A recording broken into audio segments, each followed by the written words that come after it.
Tadinya niatan saya tuh itu dia tadi, saya ngajar-ngajar saya nggak mau dibayar, gitu. Karena apa? Ilmu Allah tuh nggak usah dijual. Itu loh terinspirasi dari situ. Makanya saya bilang mungkin ini barokahnya dari ngajar kajian tersebut, tidak satu tertarik. Nah, akhirnya saya bisa ya Allah jadi sarjana, ya kan?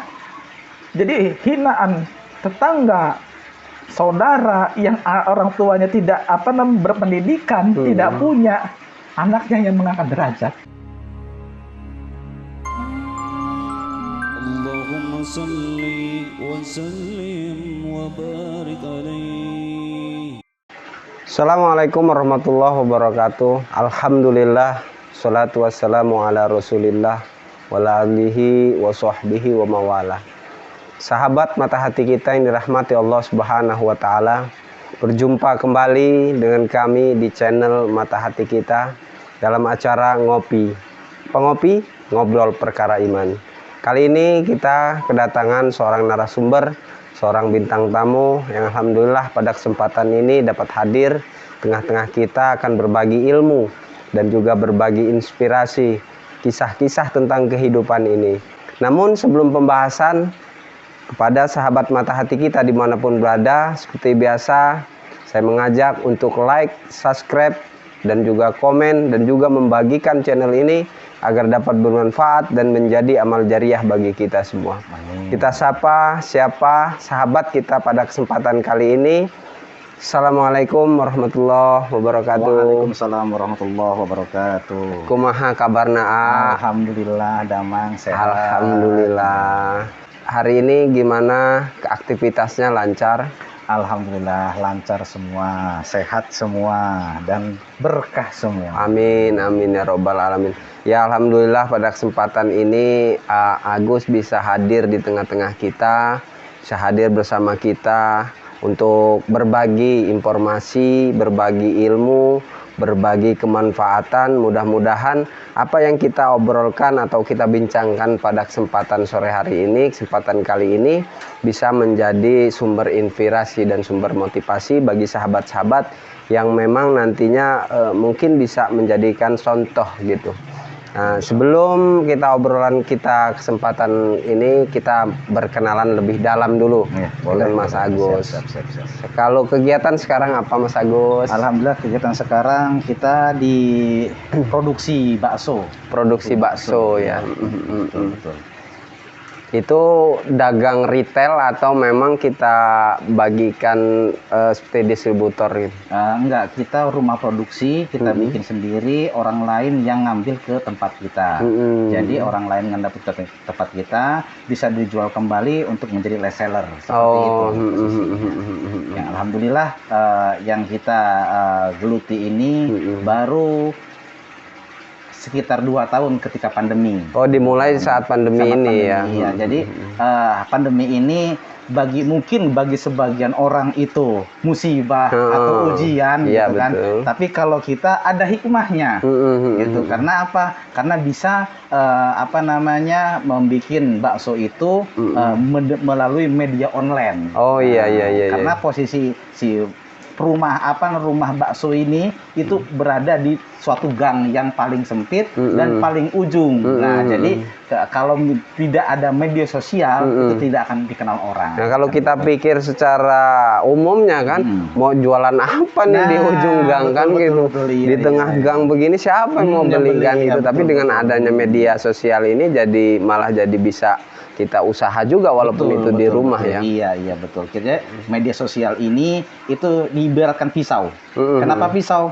Karena pisau ini bisa untuk mengiris bawang itu bermanfaat dan juga bisa membunuh orang itu menjadi berdosa. Nah, jadi tergantung menggunakannya ya. Betul. Nah, kita karena kita di bisnis, kita menggunakannya untuk bisnis kan gitu. Tapi kalau bisnis dengan yang lain juga bisa gitu. Tetapi kita bergelut di bidang bakso yang alhamdulillah sampai sekarang kita berjalan gitu kan.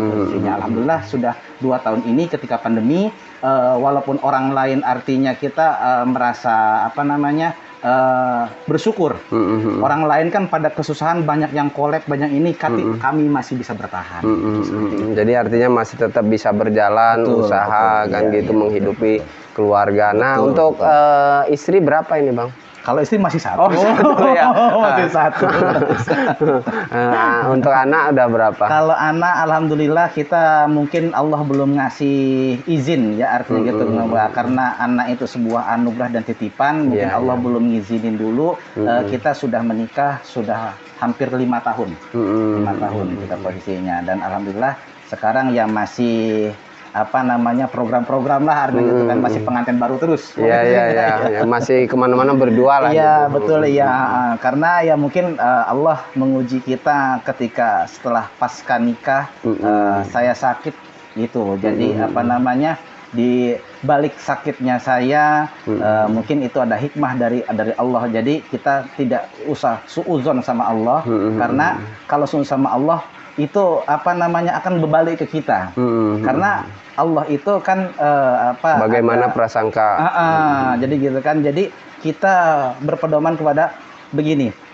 Jadi di balik musibah itu ada hikmah, itu betul. Yang saya rasakan beberapa kali, dan ini terjadi sama saya sendiri. Gitu kan. Jadi mulai dari kecil, terus mulai beranjak dewasa, setelah dewasa terus berumah tangga, itu banyak ujian-ujiannya, dan kita kadang-kadang namanya imannya artinya beda dengan ustadz, beda dengan ini. Jadi berkecil hati ketika ketemu dengan memang sudah dibukakan pintu itu, ternyata Allah berarti ini tujuan Allah itu. Ternyata setelah kita lewati baru hikmahnya itu ada ketemu. Betul, iya. Nah, kecilnya dulu di mana nih, Bang? Kecilnya kebetulan saya di Tasikmalaya, itu SD saya di SD 1 Gunung Cupu, SMP-nya itu di SMP 2 Gunung Cupu, ya artinya kita SMP 2 Cikoneng, itu terletak di Jawa Barat. Saya akan berkecil hati, kenapa? Karena saya yang pertama dari keluarga petani, orang tidak mampu, ibu saya memang lulusan SMP, ayah saya memang tidak sekolah.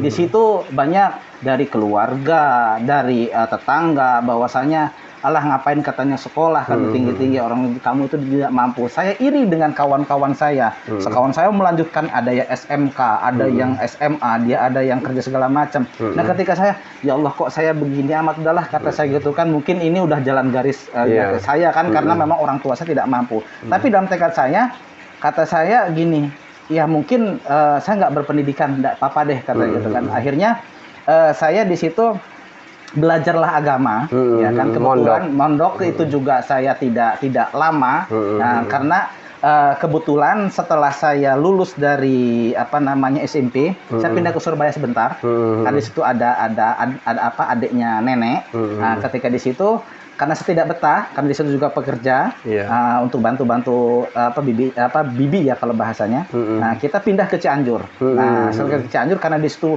luang lingkupnya banyak pondok, jadi kita sempat mondok nggak begitu lama, sekitar 2 tahun pun juga itu nggak efisien dan nggak efektif. Cuma ada perkataan dari dulu begini, di situ kamu yang pertama itu harus bisa mimpin tahlil, harus bisa baca al-berjanji, harus bisa mengurus mayat, ya kan, harus bisa khutbah Jumat, itu semua akan dipakai. Nah, di masyarakat kan, di masyarakat yang perlunya itu. Nah, ketika itu ayah saya memang kebetulan tadinya di Cianjur, ya kan, terus beliau itu merantau ke Bandar Lampung. Karena syariatnya ke Bandar Lampung itu, ketika kami kan rata-rata orang Tasik ini banyak perantauan, kebetulan ayah saya ini membuat rumah. Nah, bikin rumah nggak ada biaya, ngutang sama tukang. Nah, ketika untuk bayar, ternyata di Cianjur itu mungkin rezekinya cuma sedikit, pindahlah ke Bandar Lampung. Nah, sejarahnya bisa ke Bandar Lampung karena ya saya pindah ke Bandar Lampung. Jadi masuklah Bandar Lampung tahun 2000. Nah, jadi ilmu yang dari Cianjur tadi itu, ya kan, yang guru saya bilang itu, ya kan, kita praktekkan dari tahun 2000. Dan alhamdulillah ini. Dan alhamdulillah yang dikatakan sama guru saya ini, walaupun saya orangnya tidak berpendidikan seperti orang punya ijazah ini, saya diterima di masyarakat. Nah, disitulah awal cikal bakal saya kenal sama aparat pejabat. Nah, dari situlah saya terinspirasi, ya kan, kok iya ya kata gitu kan saya ini orang tidak berpendidikan sedangkan yang diajarin ngaji sama saya orang-orang gitu kan, penting orang-orang gitu. penting padahal ijazah saya nggak punya dan juga saya mondok juga artinya mondoknya itu nggak begitu lama kayak orang-orang yang penting katanya bisa baca Al-Qur'an. Di situ ya saya tidak menarikkan target untuk biaya artinya gitu kan karena ya saya yang pertama masih anak-anak ya kan yang kedua saya belum ngerti yang namanya itu uang karena dulu masih ada orang tua. Nah ketika almarhum bapak saya meninggal tahun 2005, nah disitulah saya mulai berjuang sendiri karena saya menghidupi ibu saya, adik saya 2. Nah disitulah mulai saya akhirnya orang-orang yang itu bisa membantu saya seperti itu. Nah, yang tadinya terbantu secara ilmu mungkin kan akhirnya berbalik membantu secara materi. Ya, nah gitu. Jadi inspirasi saya dari situ. Dan alhamdulillah disitulah ilmu agama yang saya dapatkan karena saya merasa menyesal kenapa dulu mondok itu nggak lama cuma 2 tahun coba pikir saya kalau dulu saya nggak nakal artinya gitu gimana serius gitu kan untuk di pondok itu wallah pondok itu salafi bukan pondok modern yang kita masak bareng-bareng secanting kita urunan. Saya karena orang tua saya tidak mampu saya dikasih uang 100.000 1 tahun. Iya. Tapi saya di situ gimana cara uang 100.000 ini bisa sampai 1 tahun? Iya. Saya ternyata di situ dagang. Jadi ketika sekolah agama kita geletakin dagang situ, itulah pertama kali adanya kantin jujur. Saya yang di pondok itu. Jadi ya namanya ini ya tinggal geletakin nanti orang itu berapa susah di situ. Itu belum pernah terjadi mungkin itu tahun 99. Dengan model kantin jujur tadi itu. Jadi barang yang taruh situ bayar sendiri, ambil susu sendiri. Gitu. Iya. Tapi ya terkadang juga ada yang iseng juga jadi tapi ngambil nggak bayar ada juga ya.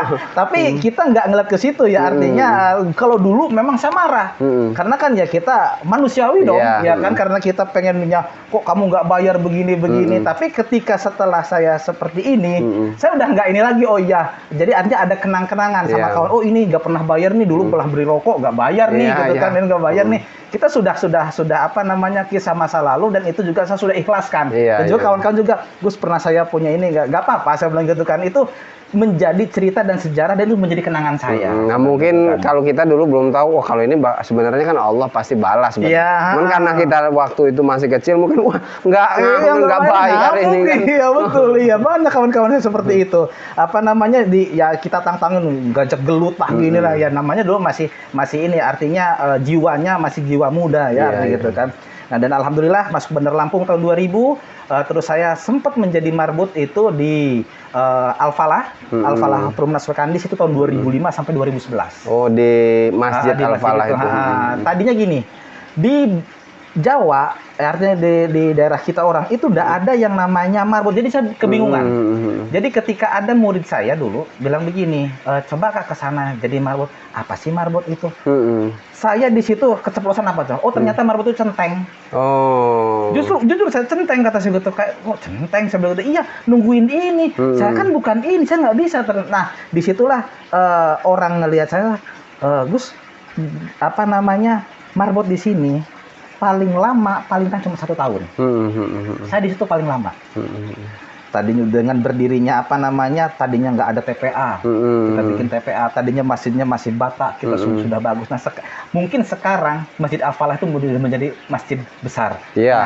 Posisinya kan artinya itu masjid kecamatan sekarang dulunya sejarahnya kan artinya masih rawa masih banyak yang nakal di situ tempat mabuk di situ ada artinya gitu kan kawan-kawan anak-anak ngaji sekarang itu sudah sudah jadi komplek besar dan juga dulu ya namanya kita nggak ngerti ya ada murid saya itu segera jadi polisi ketika saya ketemunya di Jatimulyo. Jadi kata saya lu pernah saya dilajarin sama kakak tuh galak banget kata gitu kan posisinya gitu kan. Kata saya mungkin itu kalau nggak gitu ya kata saya nggak bisa ini dan juga alhamdulillah yang apa namanya, waktu saya pegang TPA, nah kita ikut gabung ke BKMPRI dulu tahun 2007, itu saya alhamdulillah dapat apa namanya, juara semua. Yang lulusan dari TPA itu. Dan alhamdulillah kita punya cara-cara, metode cara belajar cepat baca Al-Quran semua kalangan. Saya dulu, anak murid saya itu ada yang kelas apa namanya, umur 3 tahun dia belum bisa ngomong yang jelas. Itu termasuk inspirasi saya. Bisa nggak saya ngajarin anak itu? Dan ternyata alhamdulillah bisa. Yang kedua, ada anak itu tadinya nggak mau sekolah. Nah, ketika itu kan duluan itu ngaji. Nah, terus ketika sekolah gurunya bingung. Loh, kenapa? Kalau nulis itu, ya kan, dari kiri ke kanan, bukan dari kanan ke kiri. Kenapa? Karena dia sudah terbiasa dengan tadi nulis Arab itu. Itu dia tadi. Itu yang kedua. Yang ketiga, jadi ada anak perempuan, ya kan, dia sekolah di Saperius. Nah, kebetulan di situ dia mau masuk kuliah, tapi syaratnya harus bisa ngaji. Nah, akhirnya anak itu nantang ke kita. Kak, bisa nggak satu hari baca Al-Quran? Saya tergantung dengan niatnya. Kalau misalkan niatnya mau, yakin, serius, pasti bisa. Dan alhamdulillah saya punya konsep untuk dia bisa satu hari bisa dia baca Al-Quran. Nah, jadi disitulah metode-metode saya beda dengan yang lain. Dan juga saya ini gini, ada privat orang tua, di situ ada pensiunan pajak, ya kan, ada letnan kolonel. Nah, di sini ini ada kawan-kawan yang memang marbot-marbot di wilayah situ yang iri. Kok kenapa sih Agus ini apa namanya bisa ini? Akhirnya murid-murid saya, bukan murid, artinya udah orang tua ya, posisinya kan gitu ya. Artinya yang gitu ikut kan. ngaji lah yang ikut ngaji. gitu. Malah protes gitu kan. Walaupun Agus nggak sarjana, walaupun agak berpendidikan, anak buahnya ini satu lulusan Telkom, ya kan, satu lulusan pajak, lulusan kolonel, lebih dari itu katanya gitu kan. Nah, jadi kata saya tuh nggak usah nggak usah dipermasalahkan, kata saya gitu kan. Yang penting saya bisa berbagi ilmu, gimana caranya, karena gini. Saya punya tantangan dari usia 5 tahun sampai ke 70 tahun, kata saya gitu kan. Saya punya metode masing-masing, dan juga metode itu beda guru, beda juga metodenya. Dan juga inilah yang didapat waktu di pondok kan. Iya, betul. Nah, jadi di pondok kita dapat ilmunya. Tapi gini ya, di pondok itu kan kita secara global. Tapi cara penerapannya kan masing-masing. Nah, jadi saya punya metode seperti itu. Jadi gini, kalau misalkan kita memang ngajarin Al-Quran, kata gitu kan, Allah itu nggak bakal ngasih itu kelaparan, dan juga saya terbukti sampai sekarang. Tadinya saya tuh kan gitu kan, karena kita ya masih usia 17 tahun, kita anak-anak kan 17 tahun kan masih pokoknya ada orang pengen gini, saya juga pengen gitu kan. Tapi ketika almarhum ayah saya meninggal, jadi disitulah ada sifat dewasa mungkin kan jadi karena secara otomatis karena anak tertua. Dan di situ alhamdulillah saya sampai 2011 dan juga saya begini, ketika itu saya ngajar ngaji, ya kan, kebetulan itu bapaknya eselon 2 kalau nggak salah, ibunya di inspektorat sekarang, kalau ayahnya sudah pensiun dan sekarang ibunya masih di inspektorat.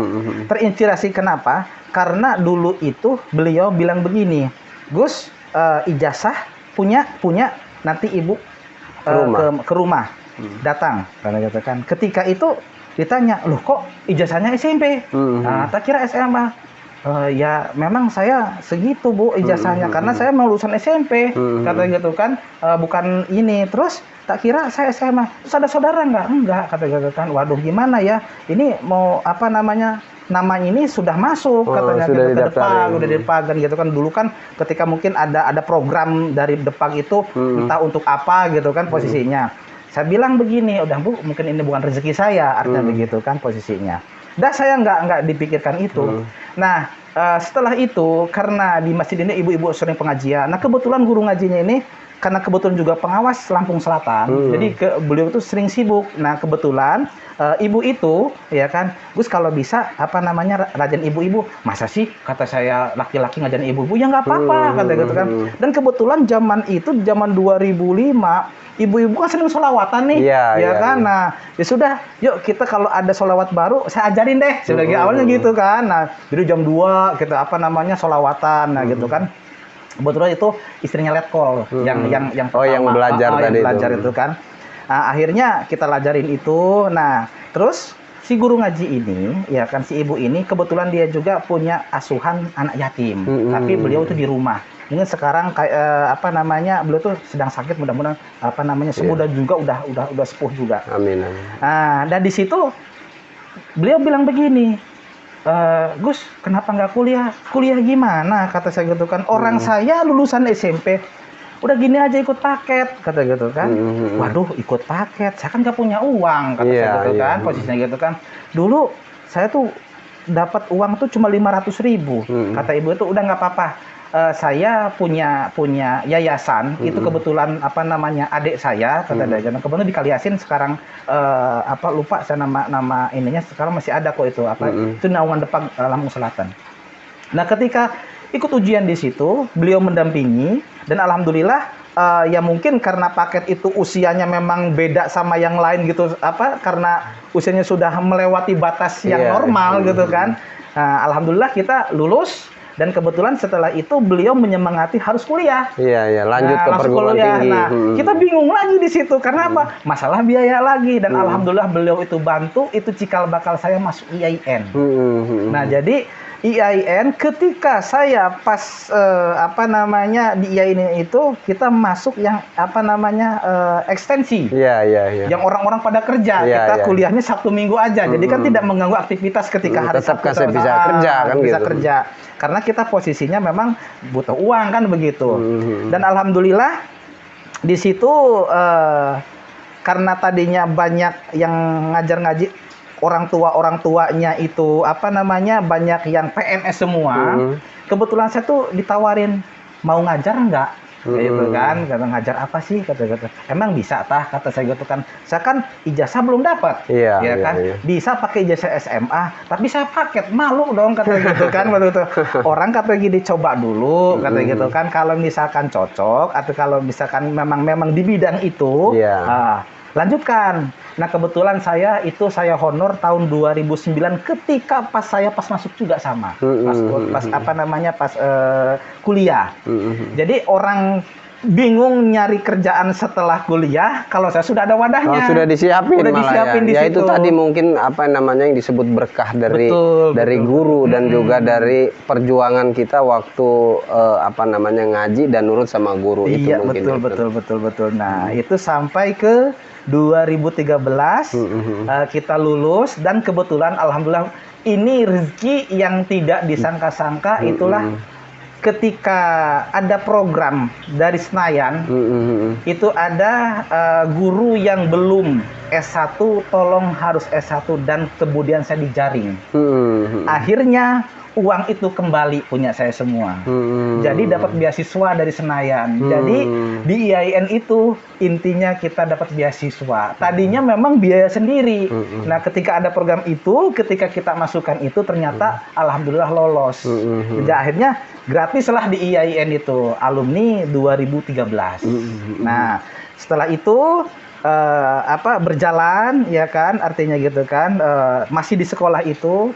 Nah, ketika peralihan kepala sekolah itu kan beda manajemen, sistem, beda ini gitu kan. Nah, akhirnya ketemu kepala sekolah tahun 2013 itu yang memang sekarang menjadi ibu saya. Ibu angkat. Ibu angkat ya. Dan kebetulan ibu itu nggak mau disebut ibu angkat. Harus ngomong ibu karena saya ngomong ke ibu kandung saya itu mamah. Nah, saya harus ngomong ibu. Jadi harus manggilnya mamah juga. Enggak, ibu. Oh, ibu. Tapi kalau ibu kandung mamah. Nah, gitu kan. Saya ketemu beliau ini, demi Allah saya itu nggak ada turunan. Dari artinya begini, dari golongan darah atau dari titisan darah saya orang Sunda. Dari nasab aja. Dari nasab juga ada. Gitu. Kalau nasab aja dan Adam sama Hawa betul ya. Tapi kalau dari darah beliau itu orang Lampung, saya orang Sunda. Nah, Kenapa saya terkesan sama beliau? Yang pertama, dia seorang pemimpin yang memang itu loyalitas ke anak buah atau ke bawahan itu bagus. Yang kedua, sistem manajemennya dia bagus. Dan apa yang kita inspirasikan atau apa punya apa gagasan apa menurut dia itu untuk menunjang untuk sekolah, dia setuju. Langsung difasilitasi. Selama ini saya dari 2009 sampai 2012 itu tidak ada berkembang sama sekali. Terbukti sekarang SD 3 Jatimulyo tadinya itu maaf tanda kutip karena saya bukan ini karena saya 2009 itu yang namanya rehab itu jarang kita dapat. Cuma rehab ini aja. Saya pengen MCK juga susah, air juga nggak ada. Ketika ibu itu beliau masuk, sekarang perubahannya tadinya kumuh sekarang menjadi sekolahan seperti rumah sakit bersih dan steril di situ. Makanya saya bilang inilah yang. Nah, kebetulan kenapa menjadi ibu saya sendiri di situ. Jadi intinya di sini ibu itu nguji ke saya. Ketika itu saya dititipkan uang. Gus, nanti kamu belanja ini. Nah, nanti belanja ke sini. Nah, saya yang namanya saya dari dulu juga kalau saya bisa bantu ke orang, ya kan? Kalau tidak dengan tenaga, tidak dengan uang atau pikiran, saya akan sumbangkan. Kan gitu. Iya. Yang penting hidup saya bermanfaat untuk orang lain. Benar. Kan begitu. Karena harta saya nggak punya, ya kan. Oh, saya punya tenaga, ya kan. Oh, saya punya pikiran, kan begitu. Dan ketika ibu itu melihat saya, oh ternyata ibu itu lebih respect ke saya. Jadi gimana Gus ini bagusnya? Udah kamu yang ini yang nata. Jadi tataan itu semua kita yang nata. Nah, jadi sampai akhirnya ibu itu percaya. Demi Allah saya tadinya bingung mau nikah. Karena kebetulan itu saya ngambil S2 itu tahun 2015. Karena saya nganggur itu 2011, 2013, 2014. Saya pengen punya kawan lagi deh sebenarnya gitu kan. Akhirnya masuk lagi kuliah lagi. Artinya gitu kan. Ada kawan, nanti S2 ini 4 tahun loh. Kita buru-buru. Waduh, kata saya gitu kan. Gimana nih duitnya nggak ada. Dah sumsuman di situ. Karena kan daftarnya 500. Ini 100 gitu kan. Ya udah, yang paling bisa kita daftar kan. Maksudnya udah daftar lah ceritanya. Lulus. Nah, tesnya lolos.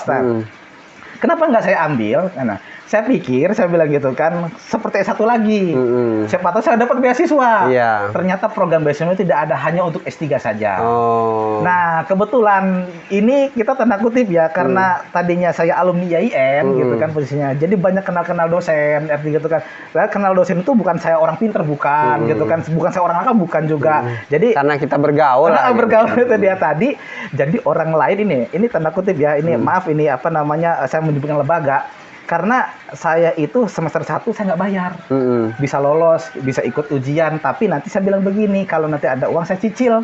Nah, kebetulan pas udah di akhir, pas tesis itu, ya kan, 20 juta ternyata tunggakan saya karena semester 1, semester 2. Jadi kata saya ini, di mana uang 20 juta?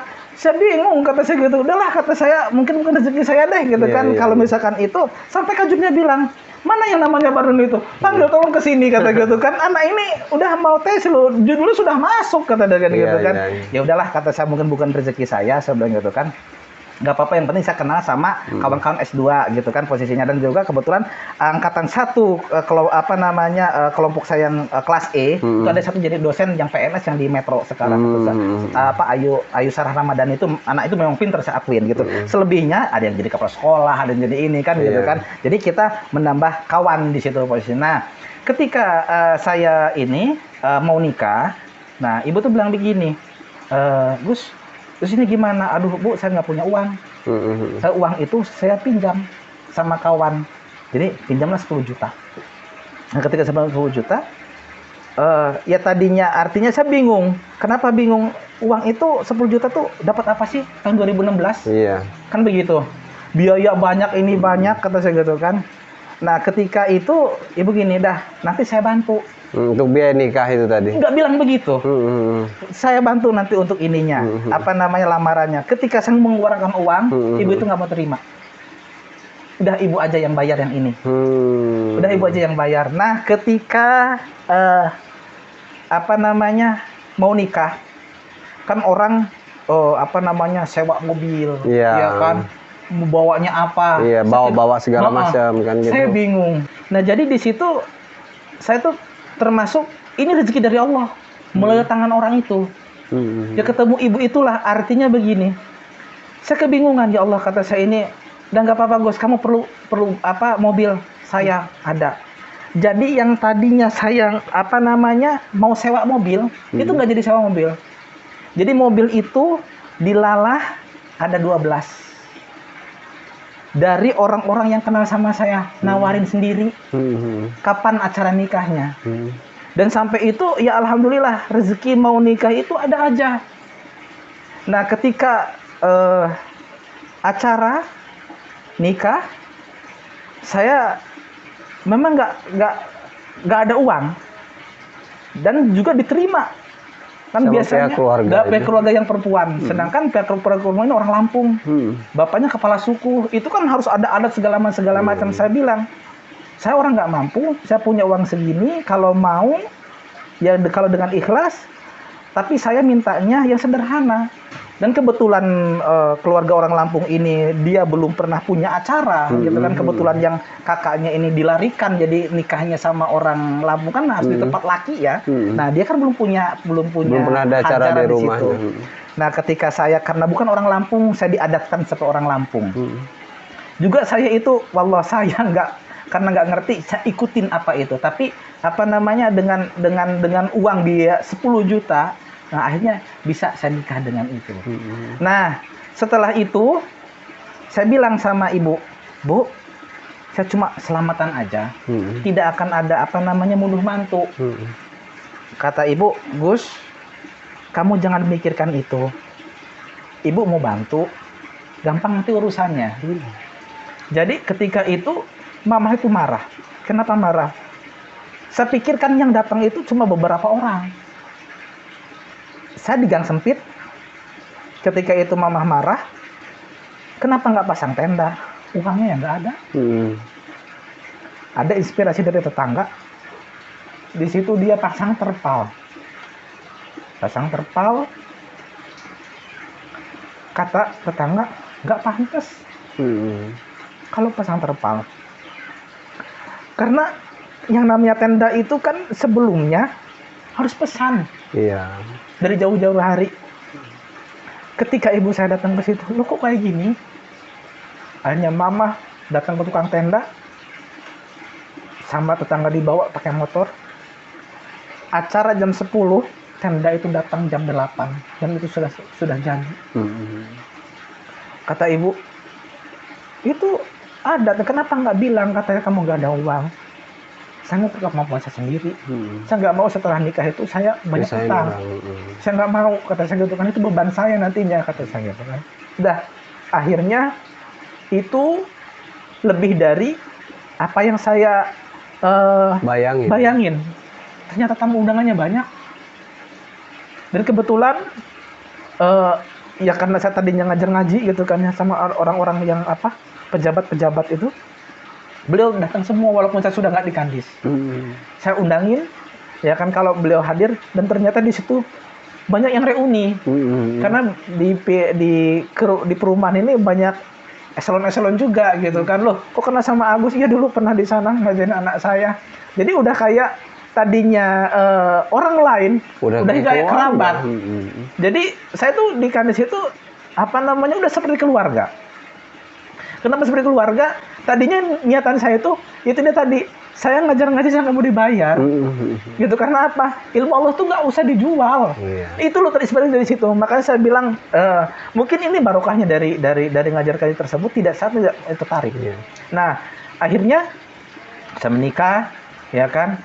Saya dapat uang dari amplop itu. Saya bilang sama ibu, Bu, ini saya sudah buka bareng-bareng, dapat uang 20 juta. Saya punya. Ternyata total itu catering itu kan, ibu kan orang catering. Itu kalau itu 50 juta. Saya bilang nggak apa-apa Gus. Kan itu makanan sudah dimakan, nggak mungkin kan keluarin lagi. Kata dia gitu. Ibu nggak mau terima uang itu. Nah, ya Allah, kata saya, Bu, beneran? Kata iya. Kata saya, sedangkan saya sama ibu itu baru kenal menjadi kepala sekolah. Nah, disitulah saya ya Allah, ada orang Ada, ya. sebaik itu. Nah, di situ saya ya mudah-mudahan apa namanya yang baik sama saya doakan mudah-mudahan sehat, Amin. kata saya gitu kan. Terus artinya apa keluarganya tentram gitu kan, dan mudah-mudahan ini menjadi ladang amal beliau nanti itu di akhirat. Mungkin itu yang Jadi sudah jariah berubah. yang tak terputus. Betul ya. Dan alhamdulillah walaupun sekarang dia tahun ini beliau pensiun, kami udah seperti anak sama ibu.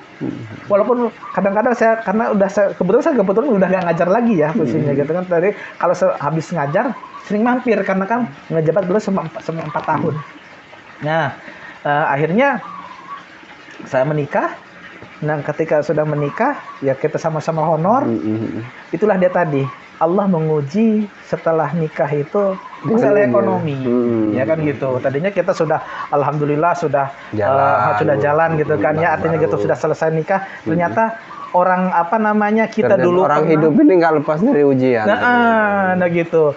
Masalah ekonomi kita ribut, masalah ekonomi kata saya kata hampir 1 tahun. Nah tahun kedua Allah menguji saya.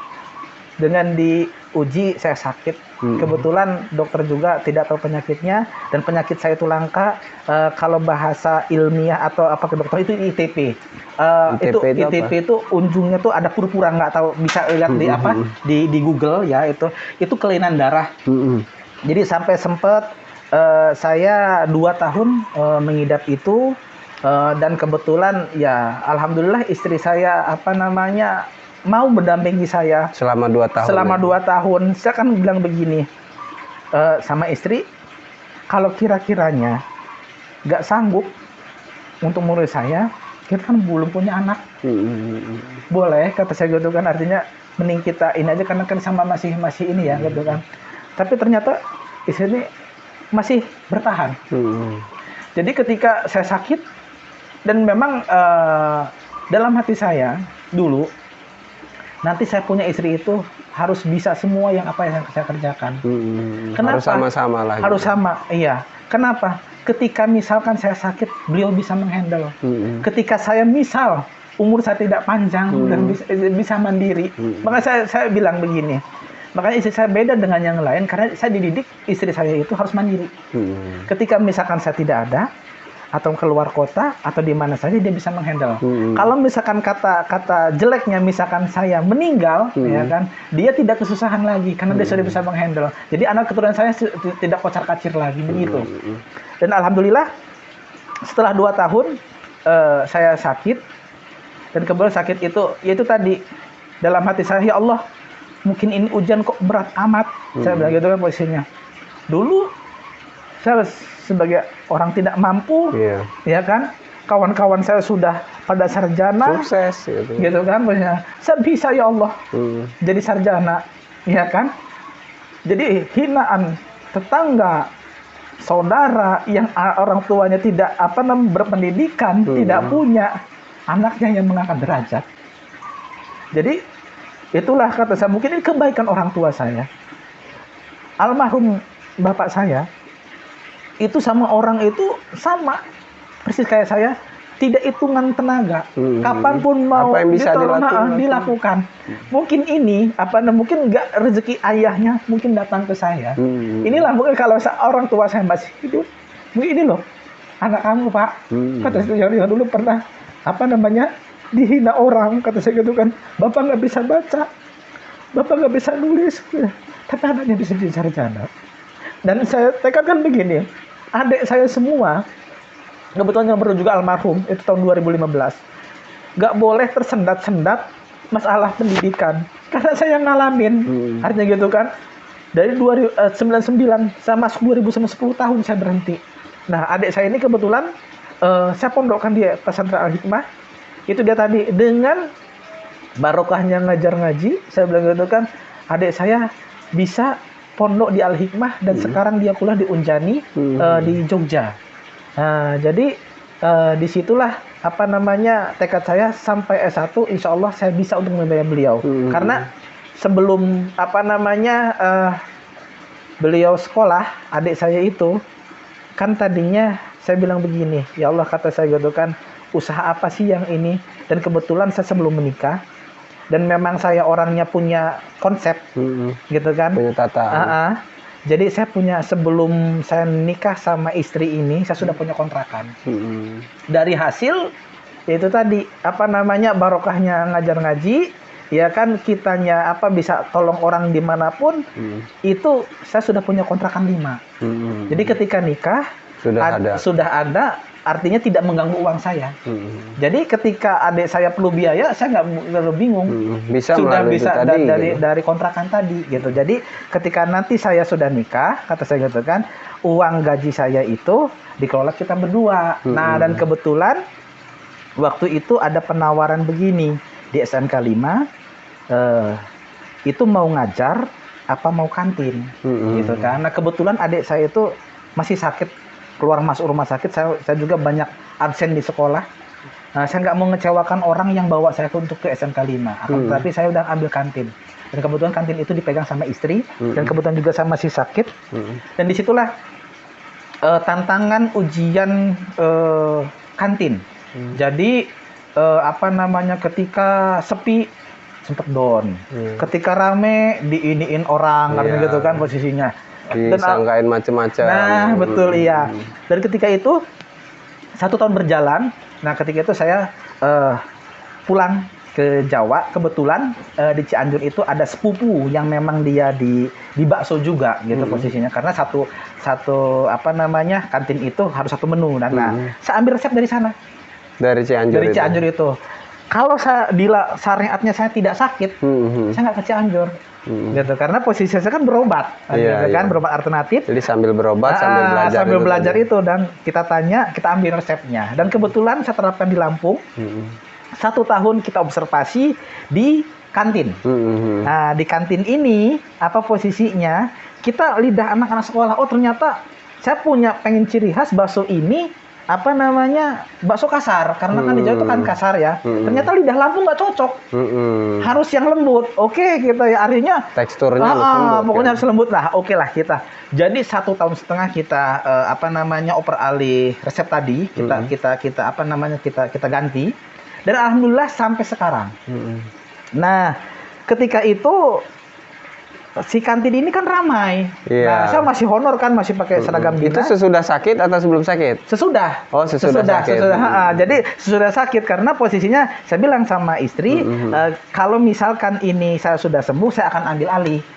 Karena jadi begini, karena biar gak kecapean, kita bagi 2. Walaupun saya masih kerja jadi guru, artinya gitu kan, kita bagi 2. Istri yang bagian apa namanya, pembikinan, dan saya bagian pemasaran. Nah, gitu.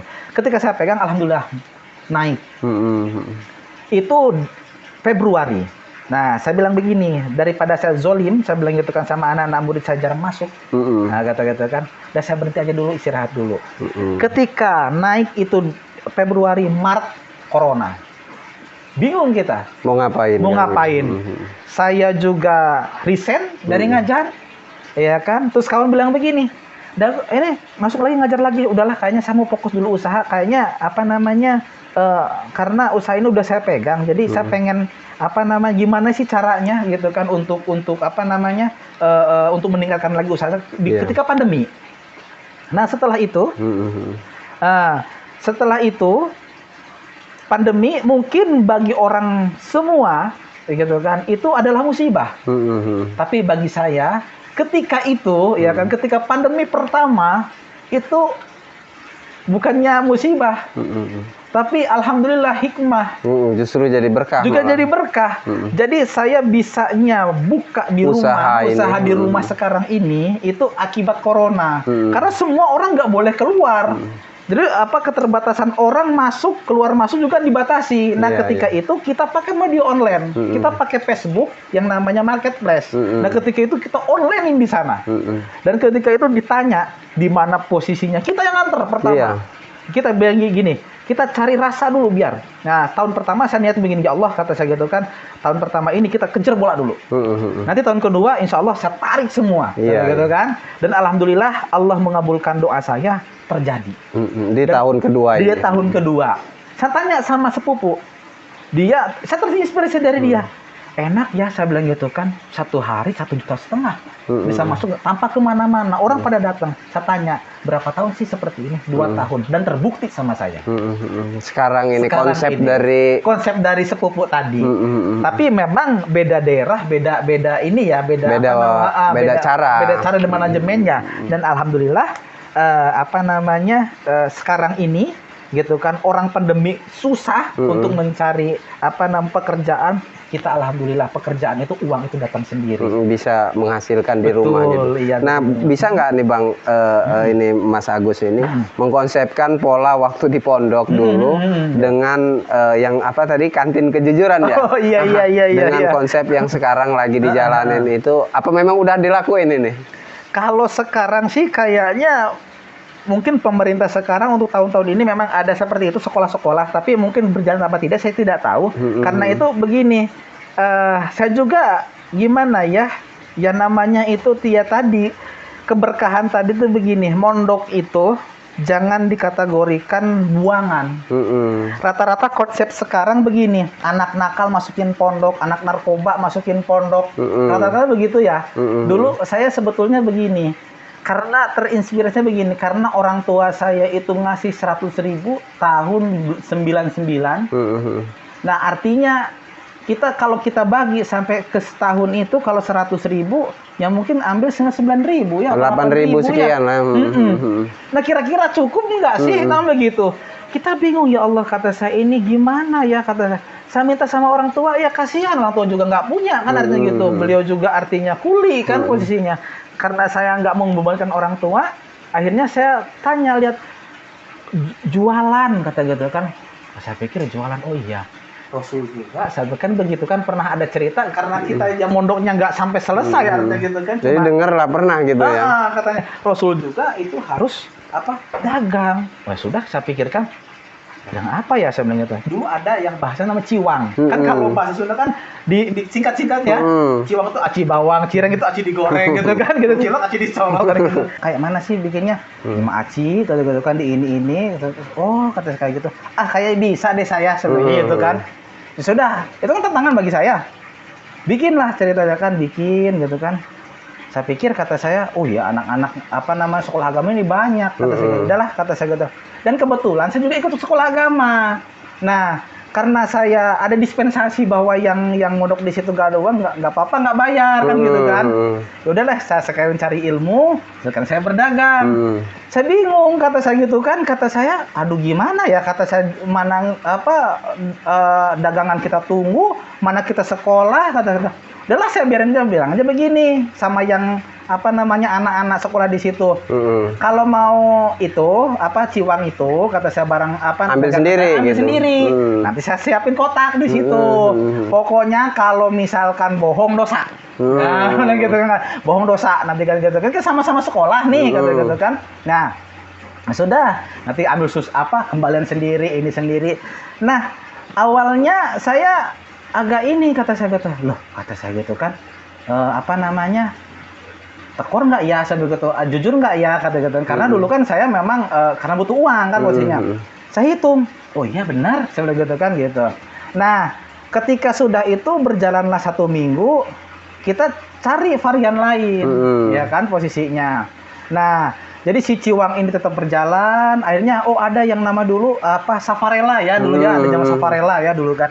Nah, beli di ini. Nah, karena Safarella ini ada juga yang nggak bayar. Saya pikir, kata saya, aduh bangkrut ini gitu kan. Dan ternyata alhamdulillah enggak. Jadi uang 100.000 itu, ya kan, itu bisa menjadi 1 juta. Bertahan dengan cara dagang kejujuran itu. Jadi saya itu sempat pernah tahun 2000 nggak pulang.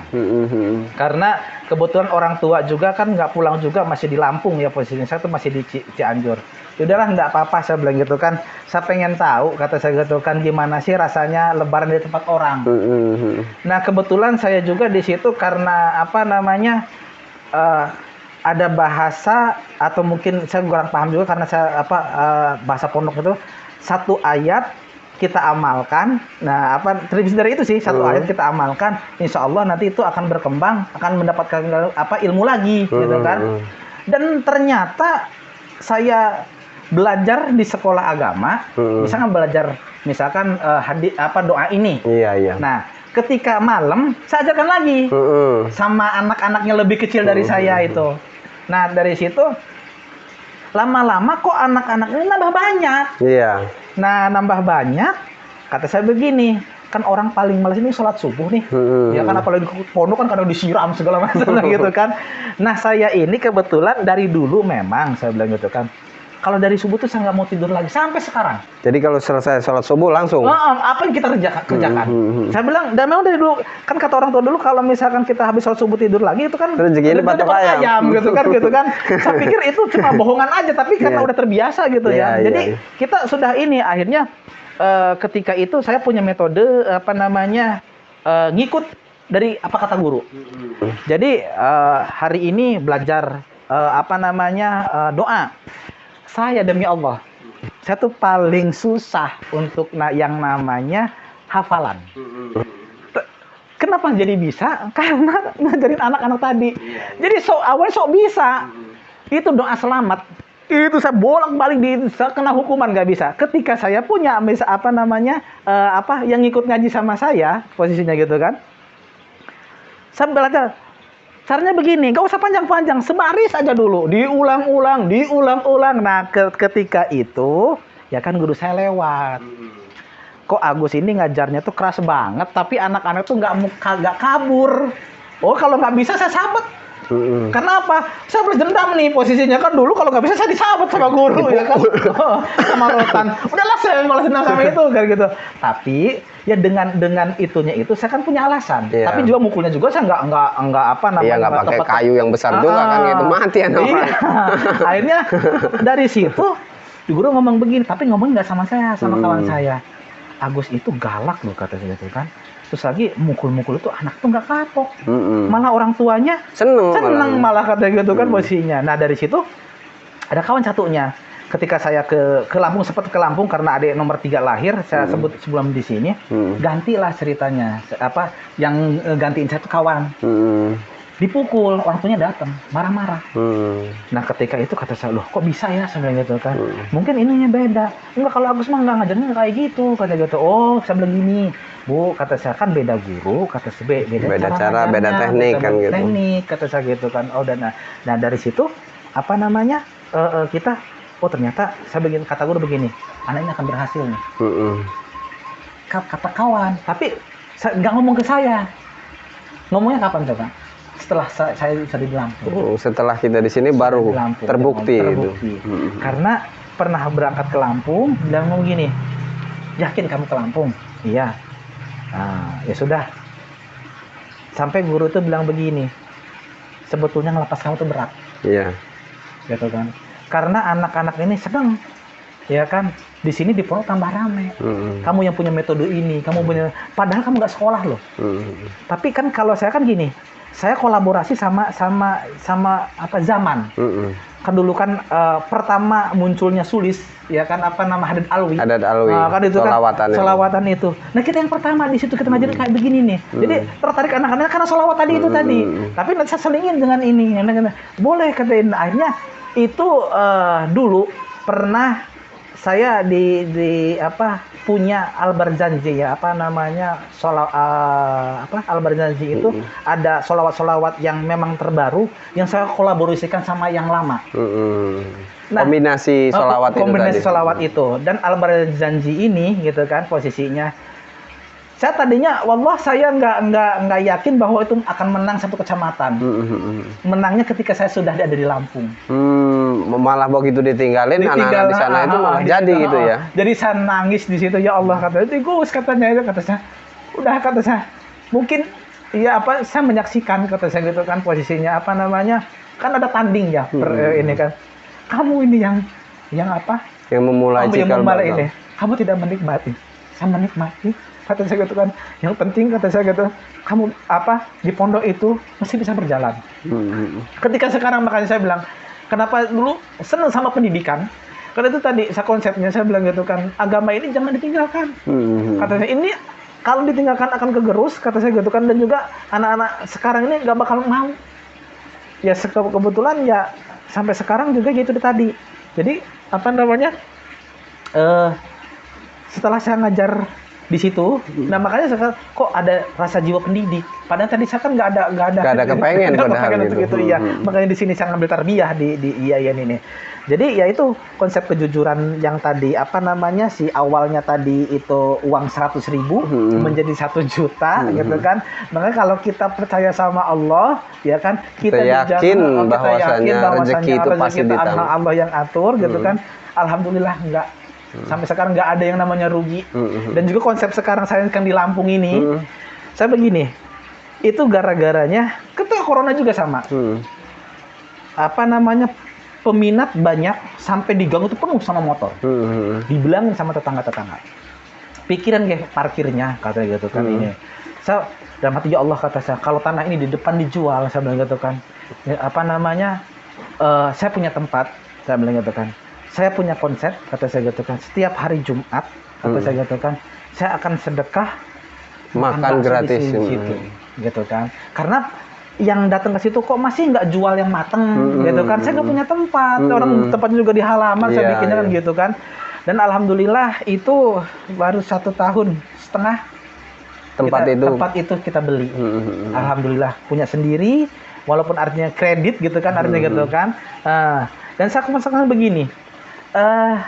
Ketika kenapa hari Jumat kan orang juga sekarang ini gara-gara corona ini banyak sedekah Jumat ya artinya gitu di pinggir jalan dan kadang-kadang tanda kutip biasa bukan ini yang tadinya males keluar gitu orang-orangnya ini malah rajin keluar karena apa banyak orang yang dikasih kan begitu tapi sasaran saya bukan ke situ sasaran saya kenapa sasarannya ke anak-anak dulu supaya mereka seneng diajak ngaji nantinya. Nah itu jadi saya gini, makan bakso hari Jumat syaratnya harus Jumatan dulu.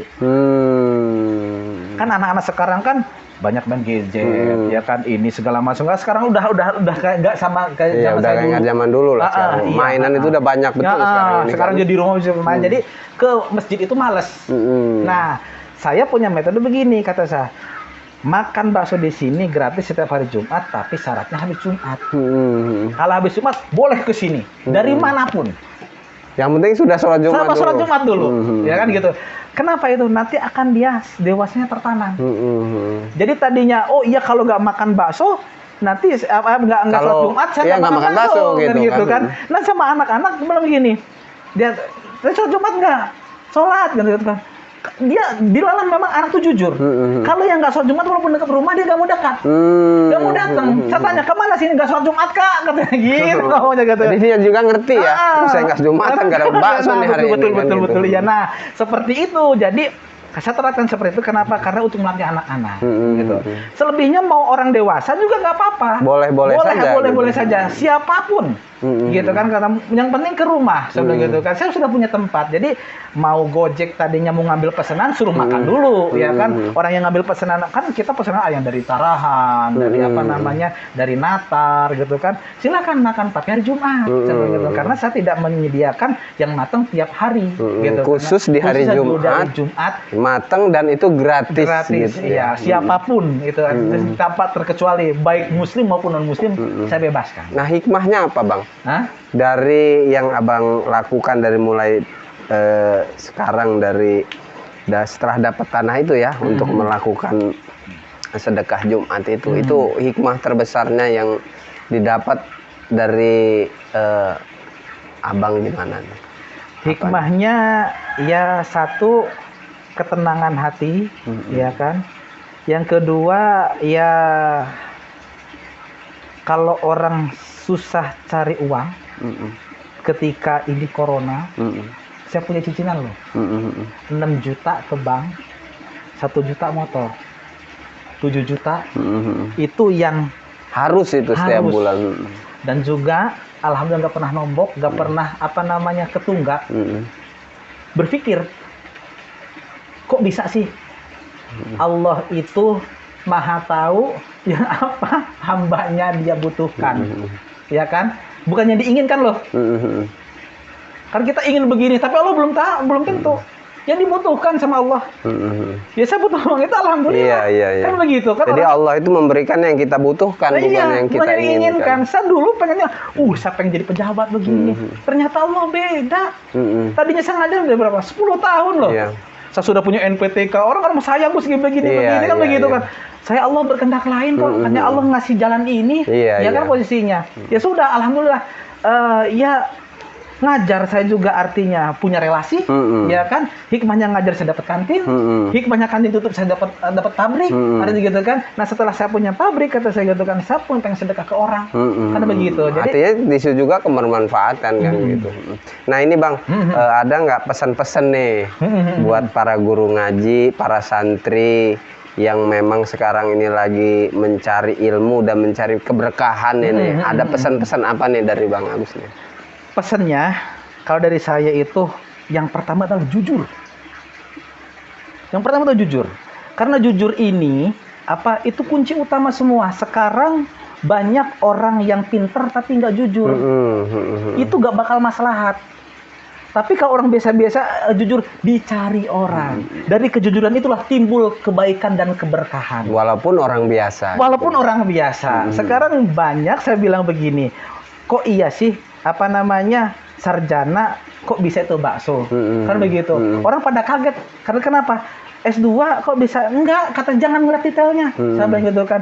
Saya ngambil keberkahannya aja. Sekarang gini, saya dulu bergelut di kepemerintahan. Itu kan tekanan dari atasan, harus begini gitu kan ya, karena sedikit banyak ya kita mau nggak mau kan harus ikut aturan gitu kan, dan banyak bertolak belakang dengan hati. Dan ketika saya sekarang megang usaha gitu kan, karena Rasul juga berdagang gitu, tenang karena apa? Ini yang kita yang atur, dan juga kita posisinya halal.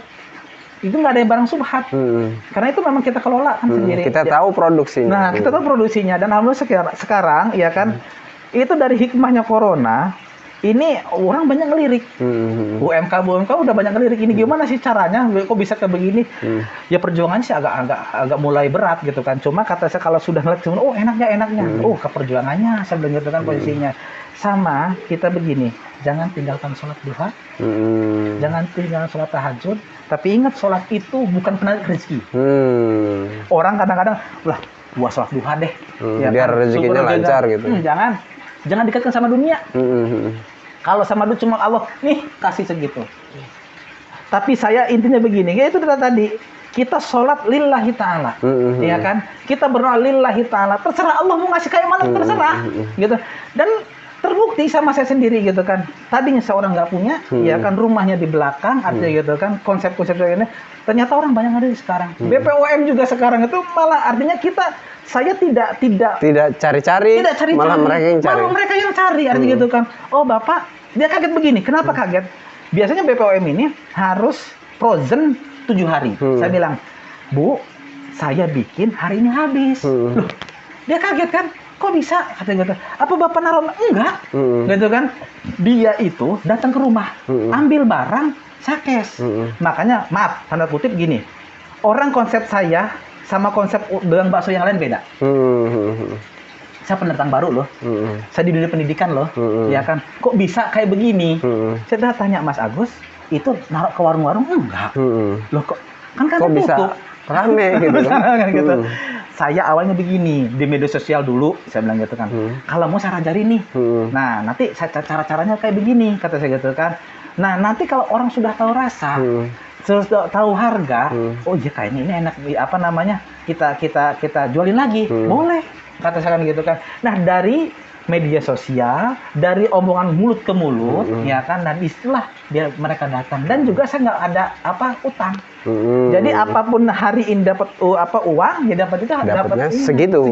Dan konsep yang tadi itu yang mungkin orang nggak lewatin itu tadi kan, ada punya program Jumat Berkah atau segala macam. Jadi orang mungkin hanya sebatas ini usaha harus pakai target, pakai manajemen begini. Ternyata ada manajemen Allah yang memang ini rahasianya ternyata Allah, kita nggak pernah tahu. Betul. Iya. Kan gini saya bilang, apa nggak pernah ada warga Gus nggak rugi kata itu? Enggak. Saya bilang Saya kita sedekah ke orang katanya itu akan lebih dari itu datangnya. Sekarang gini, banyak pegawai, banyak ini, demi Allah itu banyak yang bilang saya, apa gue sanggup corona ini bayar kamu 7 juta. Lihat rekening bank saya, ya kan? Orang corona susah, tapi saya bukan ngomongin ya. Ini mungkin apa namanya? Emang kenyataannya, realnya kan gitu. Allah itu gak pernah nunggak, saya bilang gitu kan, kata saya gitu kan. Alhamdulillah, makanya malah kur ini nawarin lagi ke saya, Pak ambil 300 juta, ya buat apa saya? Kata saya dulu memang saya perlu untuk itu kan. Nah, saya bilang dengan 7 juta itu, ya itu udah yang jelas ya, belum saya bayar listrik, belum saya makan, berapa coba? Belum yang lain-lain keperluan kan, gitu kan. Tapi Allah apa namanya tahu kebutuhan artinya gitu kan, hambanya ini artinya gitu kan. Jadi saya nggak lepas dari itu, sholat tetap, berdoa tetap, tapi jangan dikaitkan dengan dunia. Jujur tadi, Pokoknya intinya satu pertama itu jujur. Kalau sudah jujur, modal awal itu jujur. Nah, sama doa dari guru, restu guru dari sama orang tua. Ini dua kita pakai, minta doanya. Ini loh muridnya, gitu kan? Tadinya apa lulusan SMP, sekarang sarjana kayak orang lain. Saya bisa sarjana.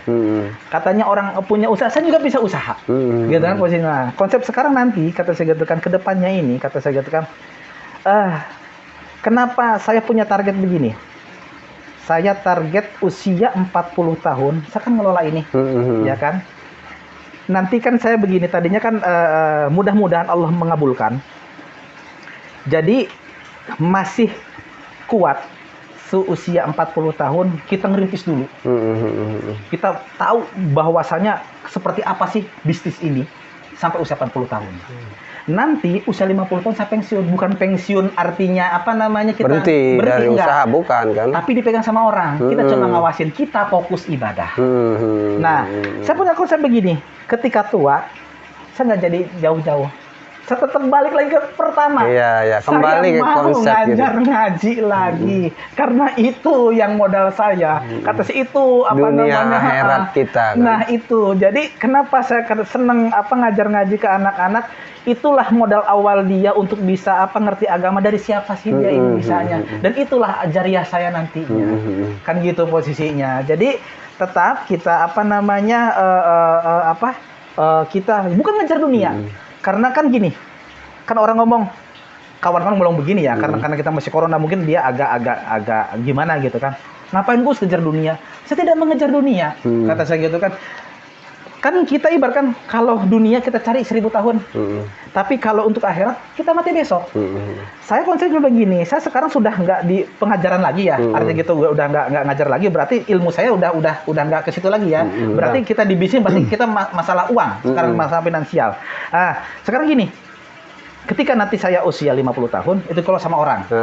Kita fokus sama akhirat. Karena gini, nanti pengen saya tuh dulu pernah azam begini, saya pengen punya pondok sendiri, saya pengen punya anak ngaji sendiri.